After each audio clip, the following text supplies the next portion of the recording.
ये देखो फिर से शुरू हो गई। मैं तो परेशान हो गई हूँ इस लड़की से। क्या हुआ माँ, क्यों इतना गुस्सा कर रही हो? गुस्सा न करूं तो क्या करूं? हाँ, कब से आवाज लगा रही हूँ लेकिन इन मैडम को एक बार में सुनाई कहाँ देता है। ओहो माँ, आप कितना सुंदर डिजाइन बनाए, बस इसी में ध्यान लगा था मेरा, शायद इसीलिए आपकी आवाज सुनाई नहीं दी होगी। अच्छा बताओ क्या काम है, मैं ये बाद में पूरा कर लूंगी।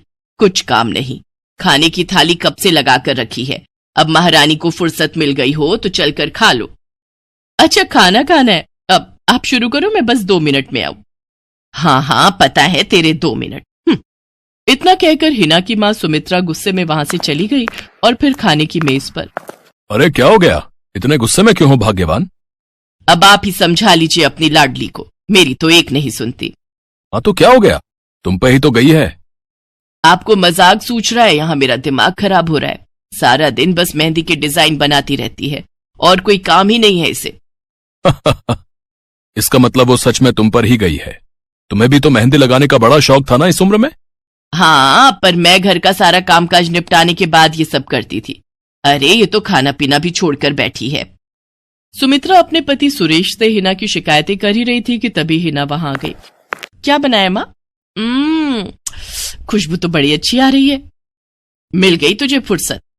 हाँ माँ, देखो ना मेरा आज का डिजाइन, पापा देखिए ना कैसा है। सच में डिजाइन तो वाकई बढ़िया बनाया है लाडो। ये लाडो बोल बोल कर आपने ही इसका दिमाग खराब करके रखा है। मेरी जान को कितना काम है पता है, ती जा रही है, मगर ये लड़की मेरी बिल्कुल मदद नहीं करती। ओहो, आज सिर्फ खरी खोटी ही सुनाओगी या कुछ खाना भी मिलेगा भाग्यवान? सुरेश की बात सुनकर सुमित्रा की हंसी निकल गई और उसे हंसता देख सभी लोग हंसने लगे। हिना अपने माता पिता की अकेली संतान थी। हिना को बचपन से ही मेहंदी के नए नए डिजाइन बनाने का बड़ा शौक था। वो कागज पर रोज कुछ न कुछ नया बनाने की कोशिश करती और फिर उसे अपने या अपनी माँ के हाथों पर लगाती। हिना के कॉलेज की पढ़ाई भी अब पूरी हो गई थी, तो अब उसके लिए रिश्ते आने भी शुरू हो गए थे। अरे सुमित्रा कहाँ हो, जल्दी आओ। क्या हुआ जी? जरा इस फोटो को तो देखो, कैसा है लड़का? दिखने में तो बहुत ही बढ़िया है। हाँ, वो कानपुर वाले फूफा जी है ना, उन्होंने बताया है इस लड़के के बारे में। अपनी हिना के लिए कैसा रहेगा? लड़का काम क्या करता है और परिवार में कौन कौन है? फूफा जी बता रहे थे कि कानपुर में इनका अपना कारखाना है, वहां ये अपना दोने पत्तल और डिस्पोजल वगैरह बनाते हैं। ये अच्छा पैसा कमा लेता है, फूफा जी की रिश्तेदारी में है। हाँ, पर उससे पहले ये फोटो एक बार हिना को तो दिखा दो, उसे लड़का पसंद आ जाए तभी बात आगे बढ़ानी चाहिए ना। अरे हाँ, ये भी सही कह रही हो। लाडो, ओ लाडो, अरे कहाँ है बिटिया? सुरेश ने फौरन जाकर कमल की फोटो हिना को दिखाई तो हिना को भी कमल पसंद आ गया। उधर कमल को भी हिना पहली ही नजर में भाग गई और इस तरह से कुछ ही दिनों में कमल और हिना की शादी खूब धूमधाम से हो गई। शादी के बाद कमल और हिना अपनी गृहस्थी में बहुत खुश थे। फिर एक शाम। ये क्या लिख रही हो हिना? लिख नहीं रही हूँ, मेहंदी का डिजाइन बना रही हूँ। अच्छा, पर कागज पर क्यों? प्रैक्टिस तो रोज ही करनी होती है ना, तो इसीलिए कागज पर डिजाइन बनाती हूँ। अच्छा, अब जरा दिखाओ तो सही। अरे वाह, ये डिजाइन क्या सच में तुमने बनाया है? हाँ अच्छा है ना, अब मैंने और भी बनाकर रखे हैं, रुकिए मैं भी लेकर आती हूँ।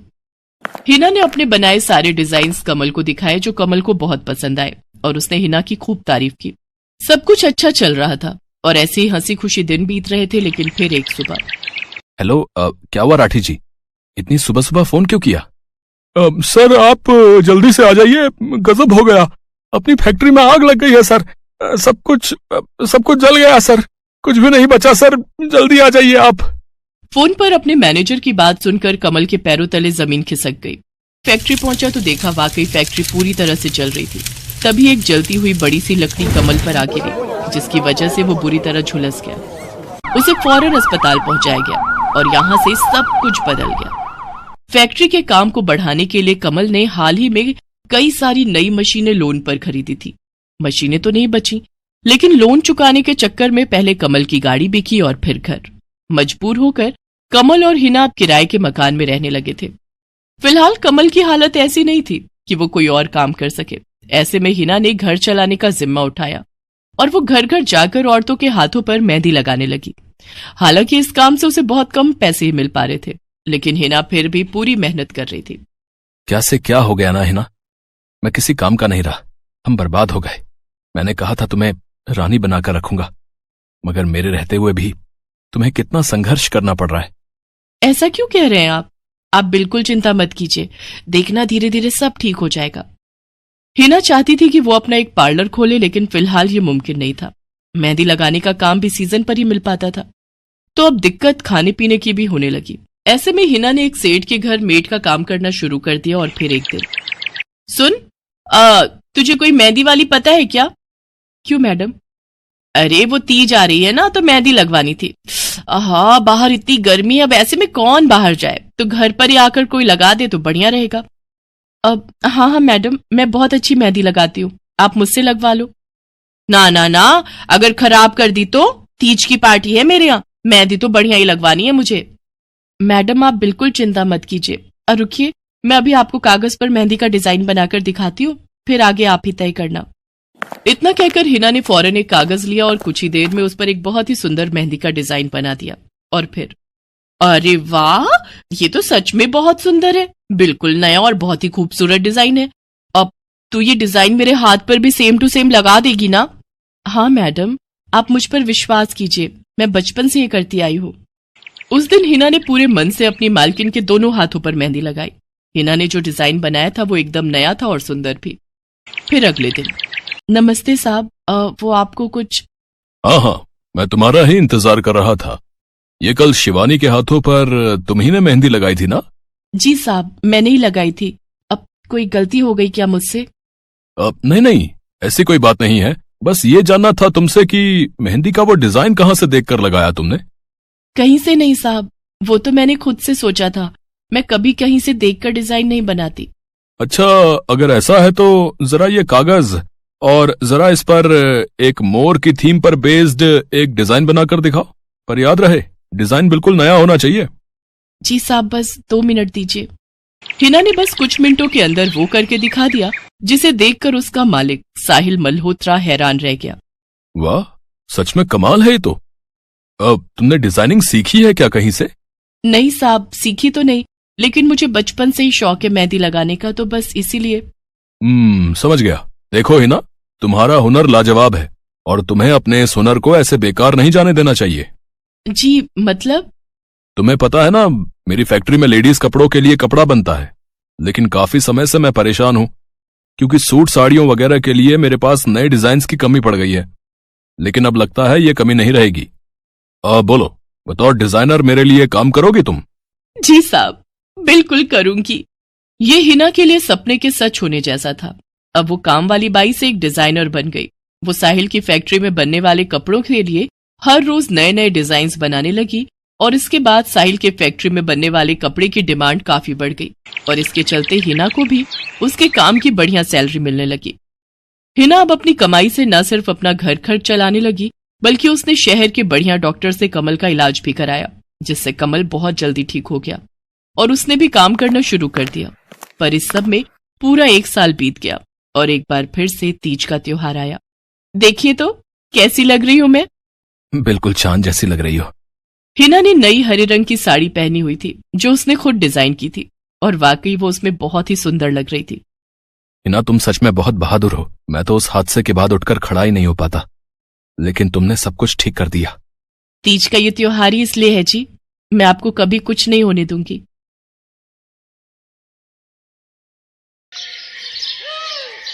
मीरा, ओ मीरा, चल तो जल्दी से आटा गूंथ दे, मैं फटाफट रोटियां सेक दूंगी। नहीं माँ, मैं नहीं गूंथ पाऊंगी, मैंने मेहंदी लगा ली है हाथ पर। क्या? सुबह सुबह तू फिर मेहंदी लगाकर बैठ गई? बड़ी मक्कार है सच में, काम में मदद ना करनी पड़े इसलिए जब देखो मेहंदी लगाकर बैठ जाती है। चल जल्दी से हाथ धोकर आ मेरे पास, मुझे काम पर जाने के लिए देर हो रही है। माँ, बस आज कर लो ना, देखो ना मैंने कितनी मेहनत से कितना सुंदर डिजाइन बनाया है। लेकिन जैसे ही उसकी नजर मीरा के हाथों पर पड़ती है, उसका गुस्सा पल भर में गायब हो जाता है। वो मीरा से कहती है, अरे वाह मीरा, तूने तो बड़ी सुंदर मेहंदी लगाई है। हाँ माँ, वो शांति दीदी ने मुझे एक किताब दी थी कल, उसमें बड़े सुंदर सुंदर डिजाइन बने हैं, बस उसी में से देखकर लगाई है मैंने। सुंदर है ना? हाँ बहुत सुंदर है। अरे लेकिन मुझे तो ओफो, फिर लगा लिया ना तूने बातों में। पहले से ही देर हो रही है, ऊपर से तू भी मेहंदी लगाकर महारानी जैसे बैठ गई है। माँ, तुम इतना परेशान क्यों होती हो? 1-2 घंटे में जब मेरी मेहंदी सूख जाएगी तो मैं घर के सारे काम कर दूंगी। मीरा की बात मानकर कावेरी काम पर चली जाती है। वो एक बड़ी सोसाइटी के घरों में काम करती थी और इसी काम से कावेरी और मीरा का गुजारा चलता था। कावेरी के पति की कई साल पहले एक सड़क हादसे में मौत हो गई थी।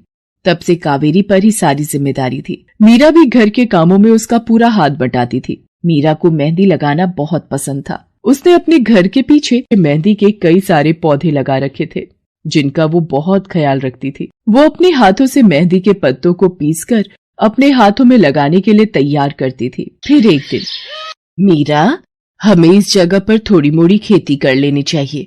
ये मेहंदी के पौधों से कुछ कमाई थोड़ी ही हो रही है। खेती कर लेंगे तो कुछ पैसे ही बन जाएंगे।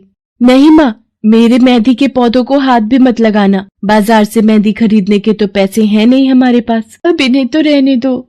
ये कहते हुए मीरा की आंखों में आंसू थे। कावेरी उसके सिर पर हाथ रखते हुए कहती है, मीरा, मैं जानती हूँ तुझे मेहंदी लगाना बहुत अच्छा लगता है, लेकिन बेटा अपनी हालत तो तुझे पता ही है ना। मैं कितनी मुश्किल से। माँ, सब समझती हूँ मैं। जाओ कर लो जो करना है।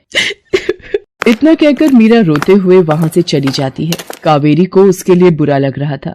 वो मीरा की मेहंदी के पौधों को कुछ नहीं करती। ऐसे ही कई दिन गुजर जाते हैं। ज्यादा काम करने की वजह से कावेरी की तबीयत खराब रहने लगी। वो बहुत जल्दी जल्दी बीमार पड़ने लगी। तो मीरा ने उससे कहा, माँ, तुम रहने दो, तुम्हें बुखार है, रात भर सोई नहीं हो, मैं चली जाती हूँ काम पर। नहीं मीरा, तू कैसे? ना नहीं, मैं ठीक हूँ, मैं जाती हूँ।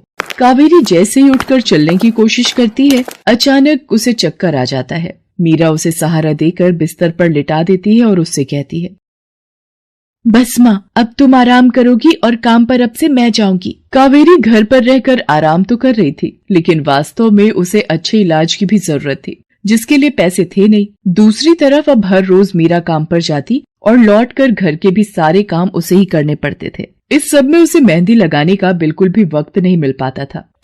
मीरा, कितने दिन हो गए तूने मेहंदी नहीं लगाई?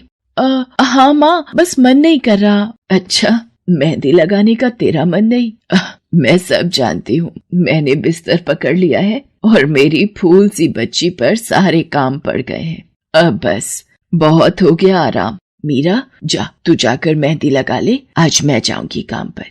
नहीं माँ, तुम कहीं नहीं जाओगी, मैं कर लूंगी सब। और मैं सच बोल रही हूँ, मैं बड़ी हो गई हूँ, ये मेहंदी वेहंदी का मुझे शौक नहीं। इतना कहकर मीरा काम पर जाने के लिए घर से निकल जाती है। कावेरी की आंखों में आंसू आ जाते हैं।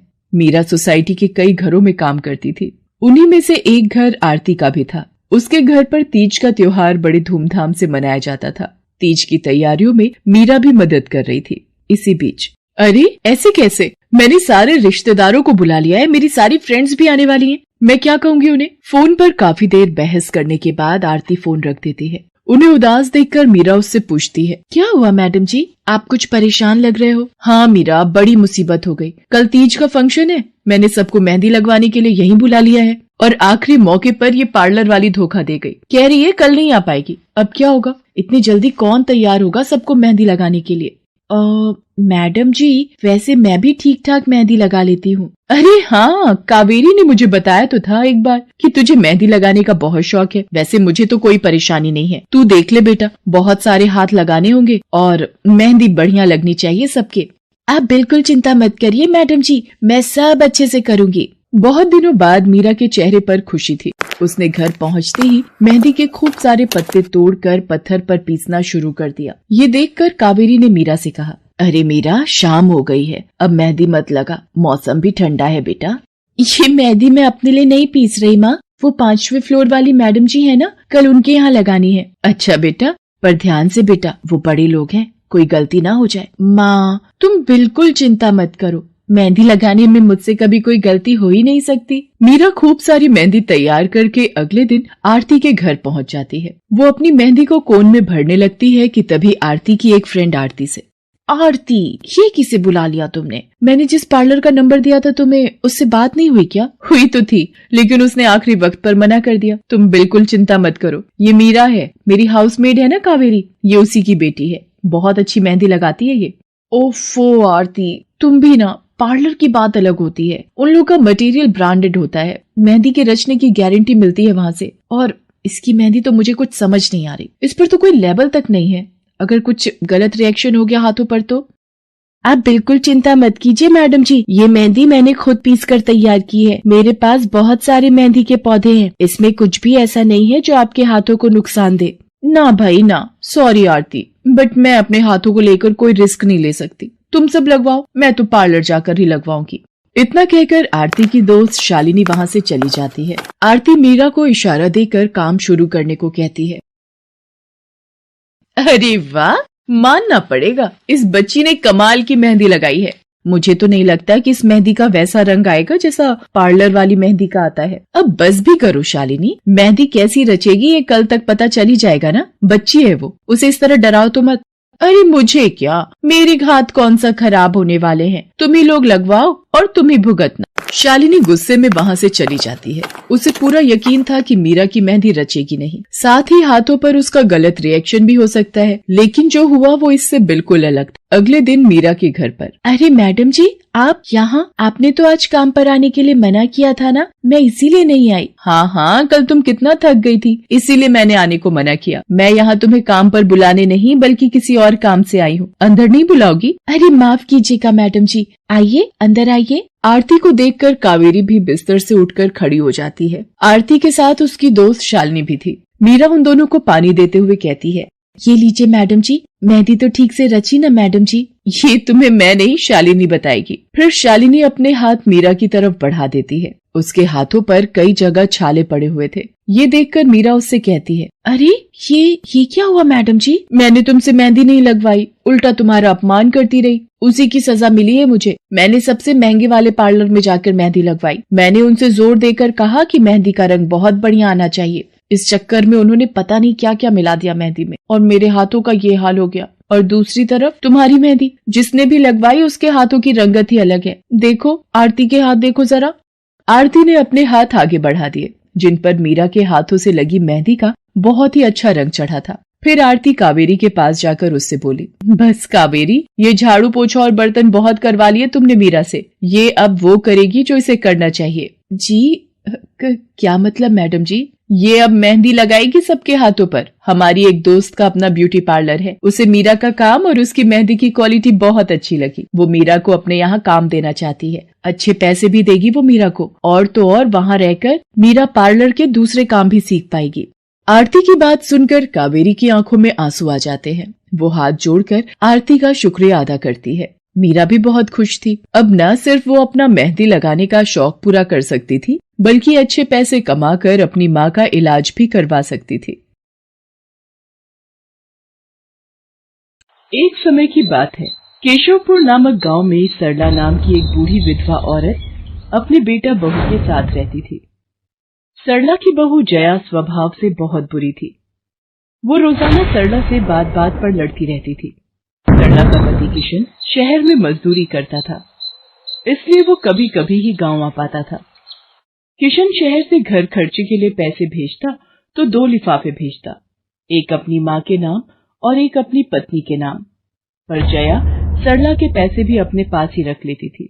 ऐसे ही एक दिन, ये सरला देवी और जया जी के नाम के मनी ऑर्डर हैं। लाओ भैया, जल्दी से मुझे दे दो। ये सरला देवी के हस्ताक्षर करके ही उन्हें मिलेगा। माँ जी आराम कर रही हैं, लाओ मैं अंगूठा लगवा कर लाती हूँ। ए बुढ़िया, जल्दी से इस कागज पर अंगूठा लगा दे।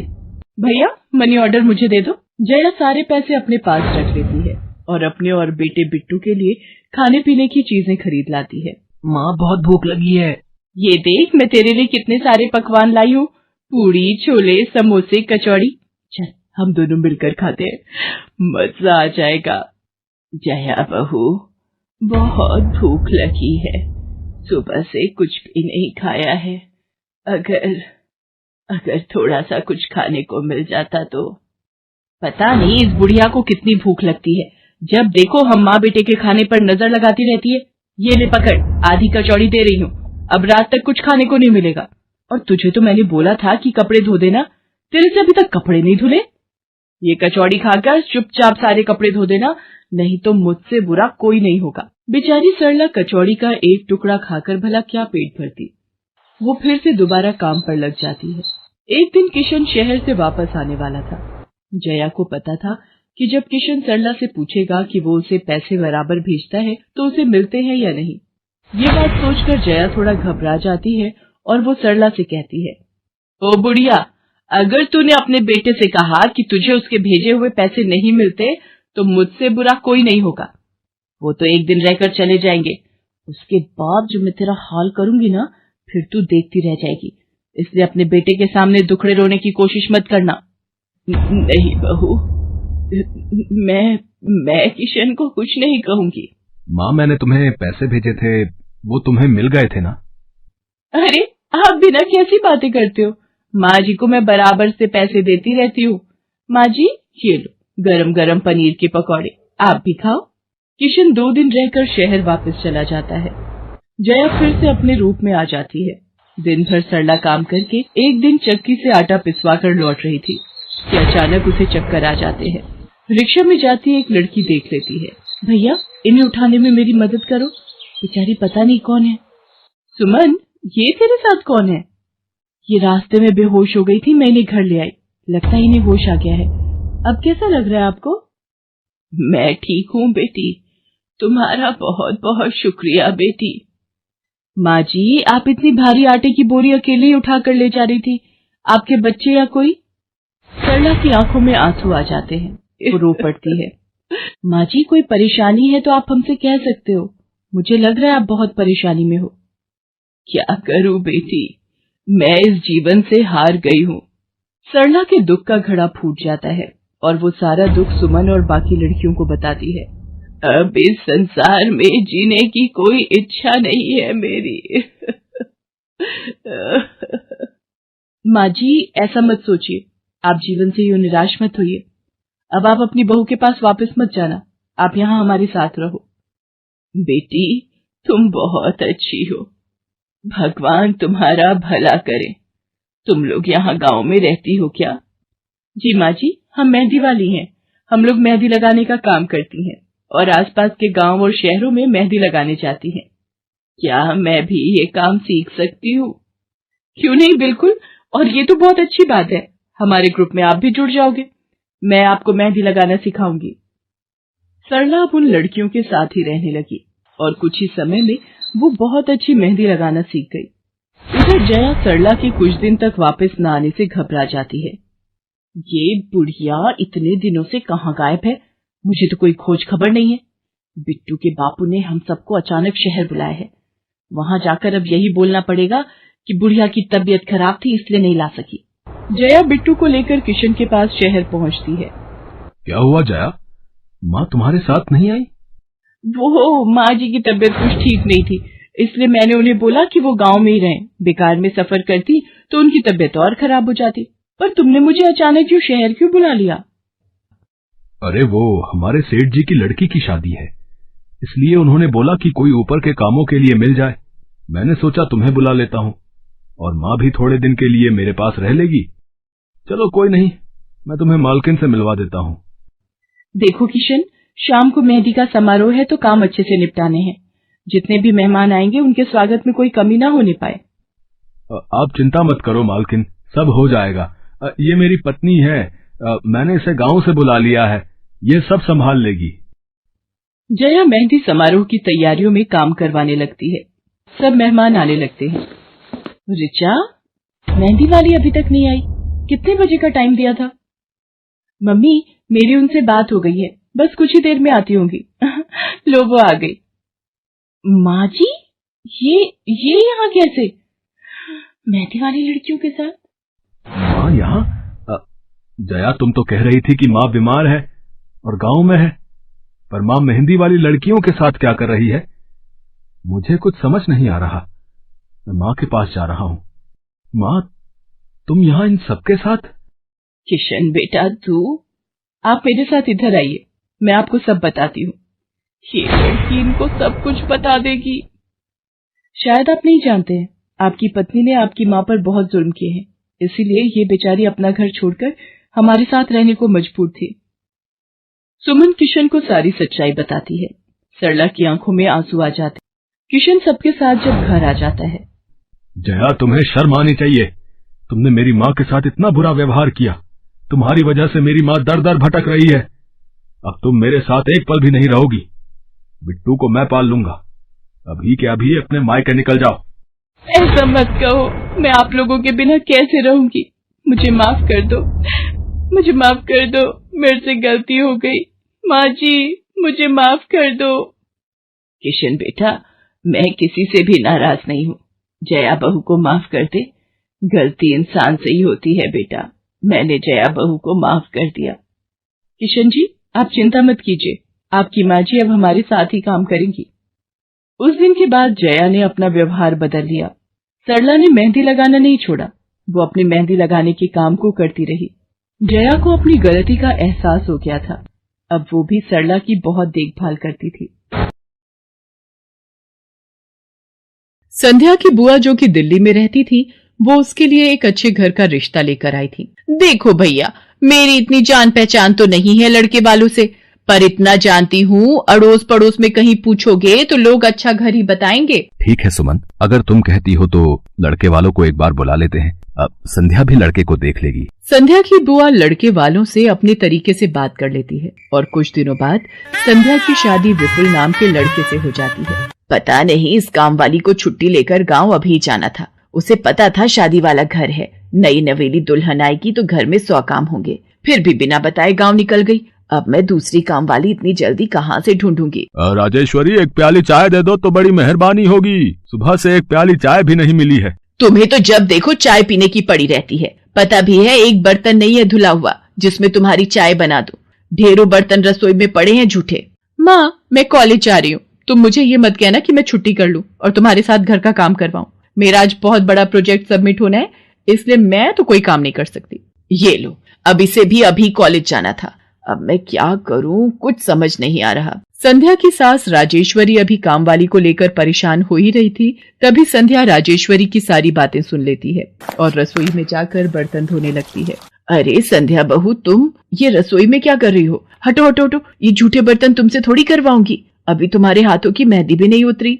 माँ जी आप परेशान मत हो, मैं थोड़ी देर में ही सारा काम निपटा दूंगी। आप अकेले इतना काम नहीं कर पाओगे। ठीक है, अगर तुम कहती हो तो मैं कोई और काम कर लेती हूँ। माँ पड़ोस में किसी से पता करो, शायद कोई और काम वाली मिल जाए। मैंने पूछा था पर अभी किसी भी काम वाली के पास समय नहीं है। पुलकित काम पर चला जाता है।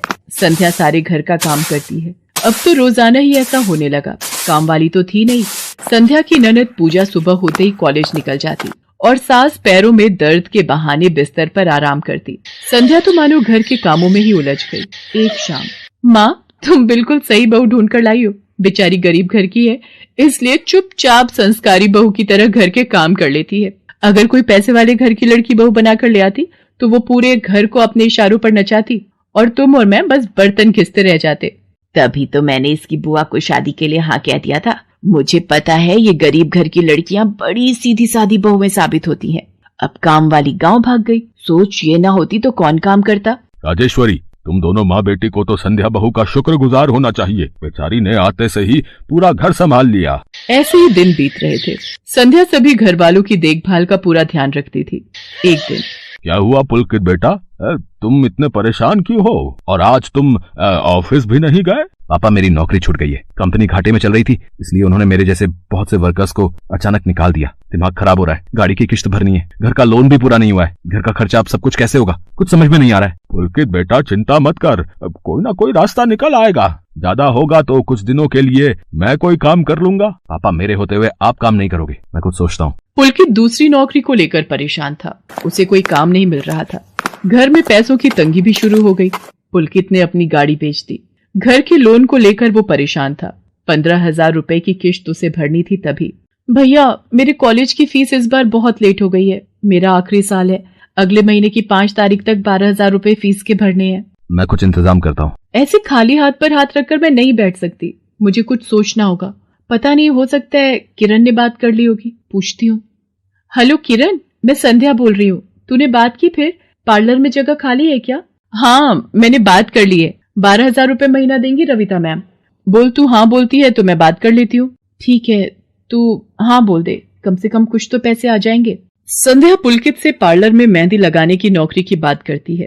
पहले तो वो मना करता है, पर संध्या उसे समझाती है। पुलकित, मैं जानती हूँ आप परेशानी के दौर से गुजर रहे हो। मैंने आपसे शादी के बाद हर सुख दुख में साथ निभाने का वादा किया था, और आप परेशान मत हो, मैं घर और बाहर दोनों का काम एक साथ संभाल लूंगी। ठीक है संध्या, तुम कल से पार्लर में नौकरी के लिए जा सकती हो।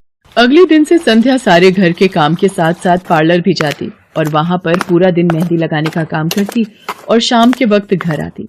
संध्या बहुत मेहनत कर रही थी ताकि वो अपने परिवार की मदद कर सके। संध्या बहुत सुंदर मेहंदी लगाती थी। ये बात उसकी सास को तब पता चली जब उसने पार्लर में काम करना शुरू किया। संध्या को पार्लर में काम करते हुए 1 महीना बीत चुका था। पार्लर की मालकिन रविता भी संध्या के मेहंदी लगाने के काम को देखकर बहुत खुश थी। संध्या, तुम सचमुच बहुत मेहनती हो। पिछले 1 महीने में बहुत से क्लाइंट तुम्हारी तारीफ कर रहे हैं और अपनी फैमिली फ्रेंड्स की शादी या सगाई फंक्शन के लिए तुम्हें ही मेहंदी के लिए बुक करना चाहते हैं। और हाँ, ये तुम्हारी सैलरी 12,000 रुपए। बाकी ये तुमने ओवर टाइम भी शादी के सीजन में बहुत किया है, उसके 6,000 रुपए अलग से दे रही हूँ। थैंक यू मैम, आपने मेरे काम की इतनी तारीफ की। मैं तो बस भगवान की कृपा से मेहनत से करती हूँ। संध्या घर आ जाती है और 12,000 रुपए पूजा के हाथ में रखती है। पूजा, ये तुम्हारी कॉलेज की फीस के पैसे, तुम कल ही अपनी फीस जमा कर देना। भाभी, ये तो आपकी मेहनत की कमाई है, आप ये सारे पैसे मुझे दे रहे हो? नहीं नहीं भाभी। पूजा, तुम मुझे अपनी भाभी कहती हो ना, और भाभी तो माँ समान होती है, तो क्या तुम अपनी भाभी माँ के पैसे नहीं लोगी? तुम अपने भैया से भी तो लेती हो ना। फिर मेरे और अपने भैया में फर्क है, मैं भी तो इस घर का हिस्सा हूँ, इसलिए ये पैसे रख लो। मुझे माफ कर दो भाभी, मैंने ना जाने आपके बारे में क्या क्या गलत सोचा। पुलकित को भी दूसरी नौकरी मिल जाती है। अब संध्या और पुलकित दोनों मिलकर काम करते थे। राजेश्वरी और पूजा भी अब संध्या की घर के कामों में बहुत मदद करती थी। परिवार में खुशियां फिर से लौट आई थी।